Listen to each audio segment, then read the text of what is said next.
একটি গ্রামের প্রায় ৩ শতাধিক পরিবার ব্রিটিশ আমল থেকে নৌকা তৈরি করে জীবিকা নির্বাহ করে আসছেন।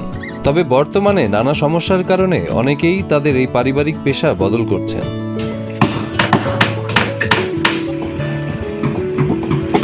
বর্ষা এলেই হাওর অঞ্চলের জেলা সুনামগঞ্জে কদরবারে হাতে তৈরি নৌকার টানা বর্ষণ ও উজানের ঢলে পানি বেড়ে গেলেই গ্রামাঞ্চলের মানুষের যাতায়াতে নৌকাই হয়ে ওঠে একমাত্র ভরসা।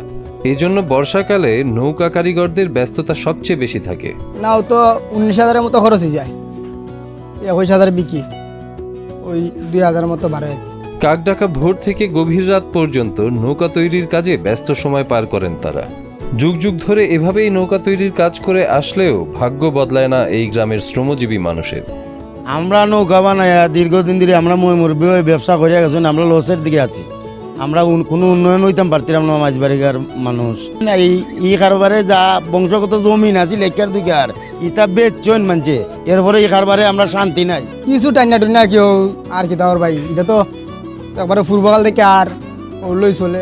বাপদাদার রেখে যাওয়া ঐতিহ্যবাহী ব্যবসা টিকিয়ে রাখতে অনেকে পৈতৃক সম্পত্তি সহ সর্বস্ব হারিয়েছেন।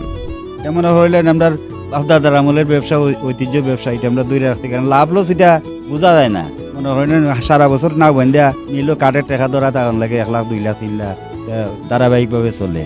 আরো বছর আইলে পুজো হয়, এবার রান্না হয় কাঠ, এরকম হয়।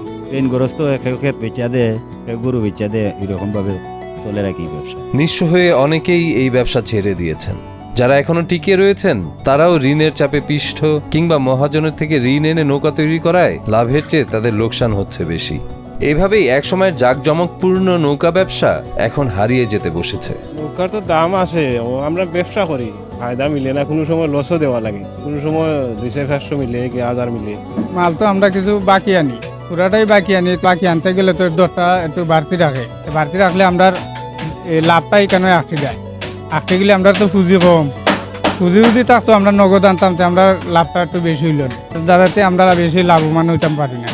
মাছবাড়ি নৌকা তৈরি করে আমরা বিক্রয় করি, বিক্রয় করার পরে দেখা যায় যে আমরা টাকা মিস্ত্রি এবং পাতা কিনা, কাঠ কিনা, এগুলা দিয়া তেমন মুনাফা পাই না। যেহেতু পুঁজি কম, ব্যবসাটা তেমন সঠিকভাবে করতাম পারি না। কাঠগুলা বাকি আনি, কিনা বাকি আনলে কাঠের দর বেশি পড়ে, বেশি পড়ার থেকে গিয়ে আমরা মুনাফাটা পাই না। তবে প্রয়োজনীয় ঋণ সহায়তা ও কাঁচামালের যোগান দিতে পারলে ঐতিহ্যবাহী এই শৈল্পিক পেশাকে টিকিয়ে রাখা সম্ভব। নৌকা শিল্পকে বাঁচিয়ে রাখার লক্ষ্যে কারিগরদের নিয়ে সুনামগঞ্জ সদর উপজেলার প্রশাসনের কিছু পরিকল্পনাও বাস্তবায়নের অপেক্ষায় রয়েছে। নৌকার একটা শিল্প, নৌকা তৈরির বংশ পরম্পরায় চলে আসছে।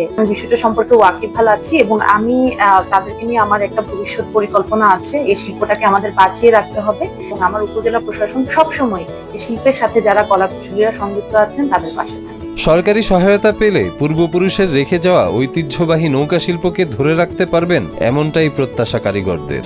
কোনো ধরনের ঋণের সহায়তা আমরা পাই না। মনে করেন গরিব গরবা ব্যবসা বাণিজ্য করে টাইনা টুইনা সুদি বুদ্ধি করে টেকাই না, সরকার থেকে সহায়তা দিলে তো মনে করেন গরিব বাঁচবে।